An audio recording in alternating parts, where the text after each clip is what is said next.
இவங்க கொள்கையே கொள்ளை தானே. கொள்கையா? அதனப்பா கிலோ என்ன விலை என்னன்னு கேட்கிற அளவுக்கு அப்படி ஒரு கட்சியை ஒன்று நடத்திக்கிட்டு அந்த கட்சியினுடைய தலைவர் தமிழ்நாட்டு முதல்வர் சொல்றாரு, நமக்கு கொள்கை இல்லையா. எப்படி? நமக்கு கொள்கை இல்லையா?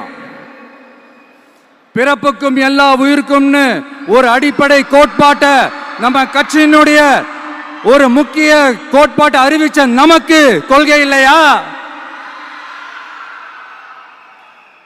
எல்லாருக்கும் எல்லாமும் கிடைக்கணும், சமூக நீதி கிடைக்கணும், அந்த சமூக நீதி உண்மையான சமூக நீதியா இருக்கணும், சாதி வாரி கணக்கெடுப்பு நடத்தணும்னு ரொம்ப ஸ்ட்ராங்கா சொன்ன நமக்கு கொள்கை இல்லையா?